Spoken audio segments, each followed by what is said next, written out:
Hi friends, तुमचं सगळ्यांचं स्वागत आहे आपल्या एका नवीन व्लॉगमध्ये. आज मार्गशीर्ष महिन्यातला दुसरा गुरुवार आणि नेमकं गुरुवारीच यावेळेस आहे ना दत्त जयंती आलेली आहे. तर त्याच्यामुळे खूप छान असा हा योग आहे.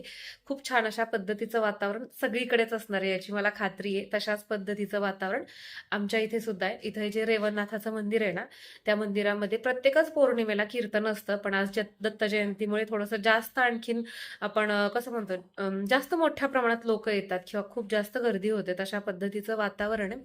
मला काही तिथं जाणं शक्य झालं नाही कारण की मला माझं लाडूचं पण काम आहे आणि इतर दुसरंही शूट आहे, त्याच्यामुळे मला जाणं झालं नाही. आईंच्या आई आलेल्या आहेत, तर त्या दोघी जणी बाहेर आहेत, गप्पा मारतायत. राधिका भाऊजी गेलेले आहेत दवाखान्यामध्ये, त्यांची ट्रीटमेंट चालू आहे, तर ते आज तिकडं त्यांना जायचं होतं. सई शाळेत गेलेली आहे, रानाने नेहमीसारखीच आज दांडी मारलेली आहे. हे गेलेले ड्युटीला. तर चला, हा व्लॉग आहे की नाही तुम्हाला नेहमीप्रमाणेच खूप जास्त असा आवडणार आहे. आजच्या ब्लॉगमध्ये मी तुमच्याबरोबर माझं आठवड्याभराची मी जी स्वयंपाकाची तयारी करते ना, ती सुद्धा शेअर करते.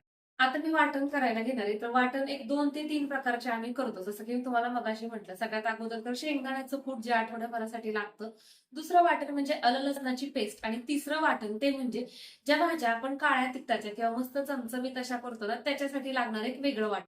तर सगळ्यात अगोदर तर हे ते म्हणजे शेंगदाणे. आणि शेंगदाणे आपल्याला आठवड्याभरात प्रत्येक भाजीसाठी लागतात. तर शेंगदाण्याचं मोठं आणि छोटं म्हणजे बारीक कूट आणि मोठं कूट असं दोन्ही पद्धतीचं वाटण करायचंय. आणि जे लोक माझा व्लॉग खूप पहिल्यापासून पाहतात ना, त्यांना माहितीये आपला हा जो डब्बा आहे ना, तो बरेच वर्ष झालं, म्हणजे मी निदान 5-6 वर्षांपूर्वी हा डब्बा घेतला. तोच डब्बा आणखीन आहे. शेंगदाणे भाजले की आम्ही याच्यामध्येच ठेवतो. आणि त्यानंतर दुसरं वाटण तर ते म्हणजे हे. आता हे जे वाटण मी करतेय ना, काळ्या तिखटाच्या ज्या चमचमीत भाज्या असतात ना, त्याच्यासाठी करते. शेंगदाणे कमी घेतलेत, त्याचं कारण म्हणजे इथं आपण भाजलेले तीळ घेतोय. आणि हे शेंगदाणे वेगळेत, जे आपण सुक्या भाजीसाठी वगैरे वापरतो किंवा रस्सा भाजीसाठी, इतर आपल्या साध्या सुद्या.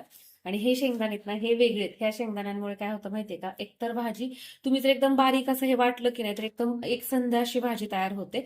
आणि दुसरी गोष्ट म्हणजे या शेंगदाण्यामुळे आपल्या भाजीला अशी छान तर्री सुद्धा येते. तेल सोडतं हा शेंगदाणा, त्यामुळे हा शेंगदाणा चमचमीत भाज्यांसाठी वापरते. इथं खोबरं, शेंगदाणे आणि तीळ. तिळामुळे पण घट्टपणा येतो, त्यामुळे शेंगदाणा कमी लागतो आपल्याला. आणि तिसरं वाटण म्हणजे रेग्युलर आलं, लसूण आणि कोथिंबीर. हे तर आपल्या प्रत्येक भाजीमध्ये असतं. मिक्सरच्या भांड्यामध्ये हे मी आलं टाकून घेतलेलं आहे. लसूण अगोदर काय करायचं माहितीये का, कोथिंबीर पण आपल्याला यात टाकायची, पण सुरुवातीला आलं लसूण बारीक करून घ्यायचं. आणि हवं असल्यास तुम्ही थोडं पाणी पण टाकू शकता, म्हणजे एकदम छान असं ते बारीक होतं.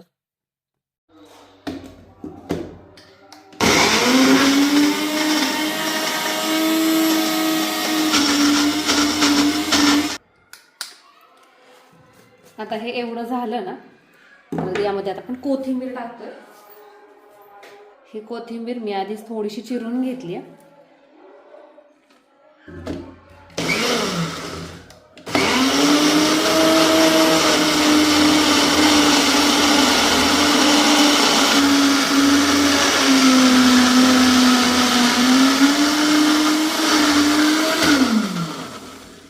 बघा, आलं लसूण आणि कोथिंबीरची कशी मस्त फाईन अशी ही पेस्ट तयार झालेली आहे. आणि ही पेस्ट करण्यासाठी आहे ना, मी वापरत आहे अगारोचा रिगल पर्सनल 3 जार ब्लेंडर, जो की 400 वॅटचा आहे. आणि याच्या आतली जी मोटर आहे ना, ती 100% कॉपर पासून तयार करण्यात आलेली आहे. अतिशय आटोपशीर अशा पद्धतीचा हा ब्लेंडर आहे. दिसताना जरी छोटा दिसत असला ना, तरी कामं मात्र खूप मोठी मोठी करतो. ब्लेंडर सोबत आपल्याला 3 जार भेटतात. 700 ml, 500 ml आणि 300 ml. या जारमध्ये आता आपण हे आलं लसणाचं वाटण केलेलं आहे. आणि आता आम्हाला हा जर ठेवून द्यायचा असेल ना वाटण, म्हणजे परत वापरायचं वगैरे असेल किंवा एखादा डब्बा रिकामा नसेल, तर अर्थातच हे जे याचं झाकण आहे ना, ते मी वापरू शकते. आणि हे असंच आपण फ्रीजमध्ये स्टोअर करून ठेवू शकतो. अतिशय सुंदर अशा पद्धतीचा हा ब्लेंडर आहे. याच्यासोबत आपल्याला हे 3 लीड भेटतात. जसं की आता याच्यामध्ये मी काहीतरी स्मूदी वगैरे केलेली आहे आणि मला ते नंतर प्यायचे, थंड करून प्यायचे किंवा कुठेतरी बाहेर घेऊन जायचं, तर त्यावेळेस मी हे वापरू शकते. आणि याचं तुम्ही लीड बघू शकता, अतिशय सुंदर अशा पद्धतीचं आहे हे.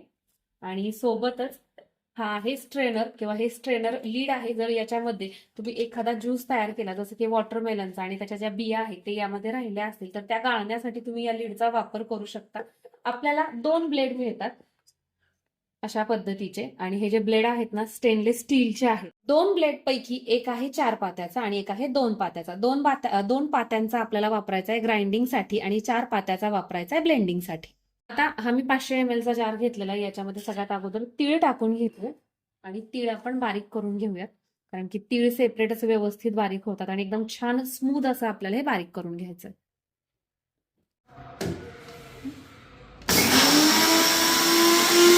तिळानंतर याच्यामध्ये मी हे शेंगदाणे टाकून घेतेय आणि सोबतच खोबरं सुद्धा.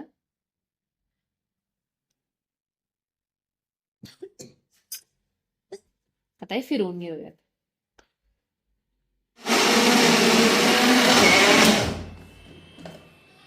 आणि शेंगदाणे हे सुद्धा खूप छान आणि मला जसं हवं होतं ना अगदी तेल सुटेपर्यंत हे मी मस्त असं यातलं बारीक करून घेतलेलं. आता काय झालं, हे भांड थोडंसं अपुरं पडलं कारण की आपल्याला वाटण जास्त करायचंय अर्थातच. त्यामुळे आता राहिलेलं हे जे खोबरं आहे ना ते सुद्धा मी याच्यात बारीक असं करून घेतलेलं. आता हे असं झालंय ना, खरं तर काही काही वेळेस याच्यामध्येच मी मसाले पण सगळे टाकून ठेवते.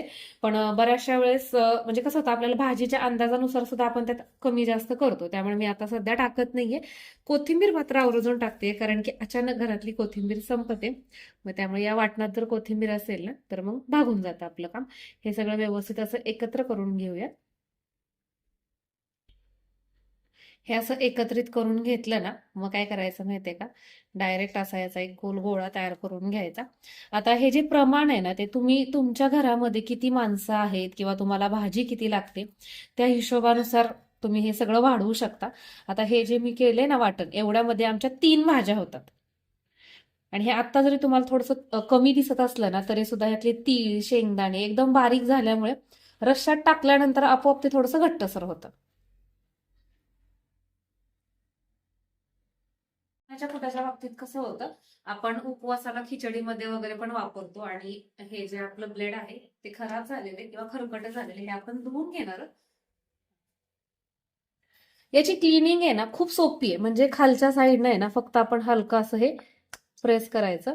हे बघा हे पुढं निघतं आणि ह्याचा हा जो रबर आहे ना तो पण सेपरेट होतो. त्यामुळे असं खरकट राहील किंवा काहीतरी असं घाण वगैरे राहील तर तसं काही होत नाही. एकदम स्वच्छ करता येतं.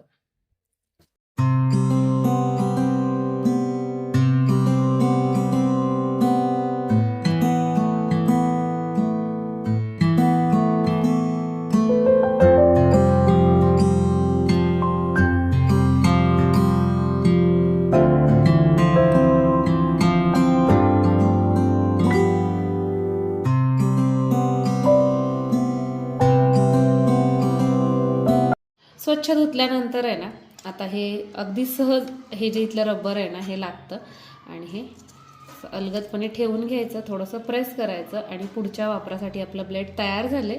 त्याचं कूट थोडंसं जास्त करायचं आहे. त्यामुळे मी सगळ्यात मोठं भांडं घेतलेलं आहे आणि व्यवस्थित पण मग होतं.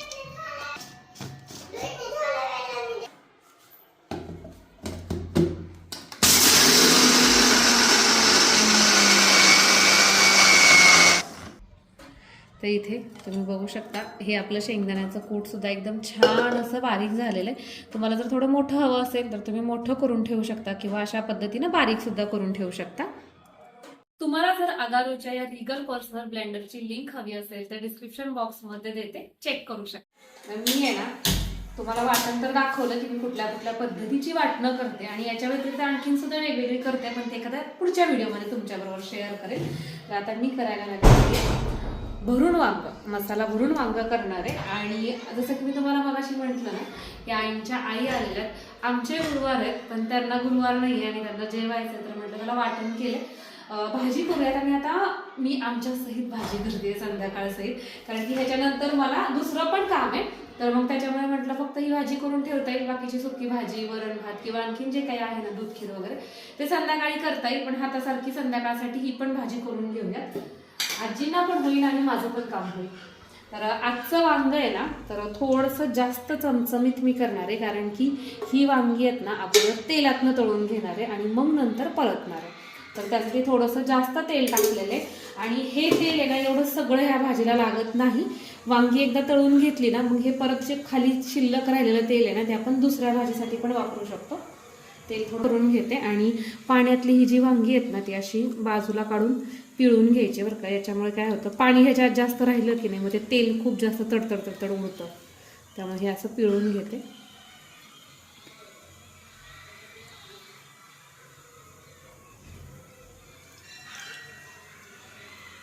आणि खूप पण जास्त तेल गरम व्हायच्या अगोदर हलकंसं सोमट झालं की त्यात टाकून घेते.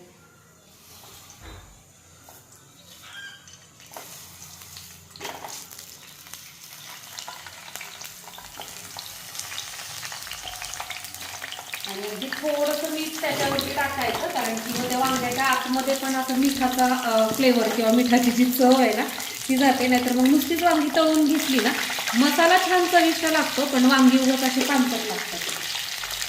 त्यामुळे थोडंसं मीठ टाकलेलं आहे, हे हलवून घेते आणि झाकून ठेवायचं. काही वांगी करपत नाहीत किंवा काही होत नाही, छान मऊसूद अशी तळून घ्यायची. अगदी एक आहे ना 7 ते 8 मिनटं लागले बरं का. आणि तुम्ही वांगी बघू शकता छान मस्त अशी फुललेली आहे की आतमध्येपर्यंत तळली गेलेली आहे. आता हे काढून घ्यायचे.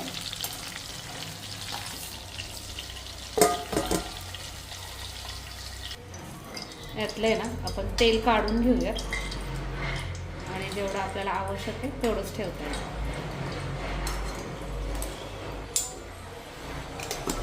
आता मगाशी आपण हा जो वाटणाचा गोळा केलेला आहे ना, तुम्हाला म्हटलं तसं याच्यामध्ये 3 भाज्या होतील, तर त्यातलं थोडंसं वाटण काढून घेतलेलं आहे आणि ही आपली आलं लसणाची पेस्ट याच्यामध्येच टाकून घेते.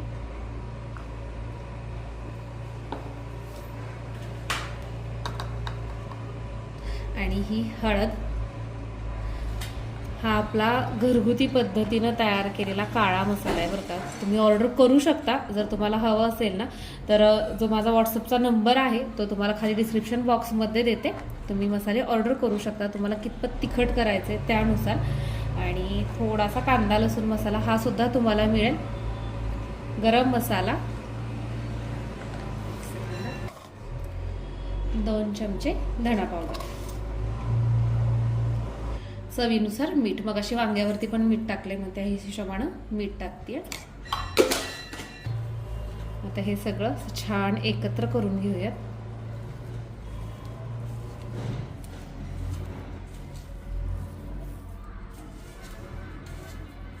तेल गरम झाल्यानंतर यामध्ये मोहरी, जिरं, आता सध्या माझ्याकडे कढीपत्ता नाहीये, नाहीतर या फोडणीमध्ये कढीपत्ता पण टाकायचा. आणि आपला हा मसाला हा आता छान असा परतवून घ्यायचा.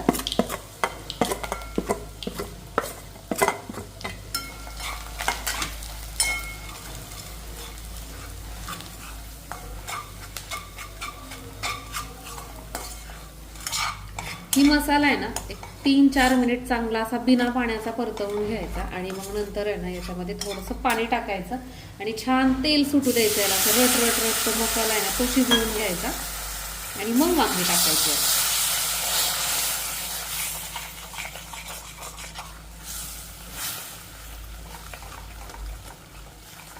त्याच वेळात तिथं तुम्ही बघू शकता छान असं तेल सुटलेलं आहे आपल्या मसाल्याला. आता याच्यामध्ये वांगे टाकून घेऊ. जर तुम्हाला रस्सा करायचा असेल ना, तर याच्यामध्ये थोडंसं गरम पाणी टाकायचं आणि जेवढा रस्सा करायचा आहे तेवढा रस्सा करायचा. पण मी आज रस्सा करत नाहीये, मला हे असंच मोकळं सटर बटर म्हणतात ना किंवा सरभरीत, तशा पद्धतीचं हे वांग करायचं आहे. आता वांगी तर अगोदरच शिजलेली आहेत, पण मसाल्यांची जी चव आहे ती या वांग्यांच्या आतमध्ये पण गेली पाहिजे. त्यामुळे एक 3-4 मिनिटं हे झाकून ठेवायचं.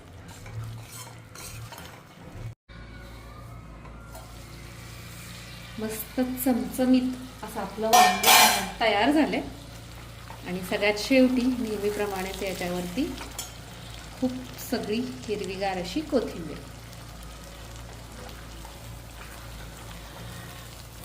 वांग कसं झालंय किंवा तुम्हाला कसं वाटतंय कमेंट करून नक्की सांगा. आणि तुम्ही पण याच पद्धतीनं करता का हे पण सांगा.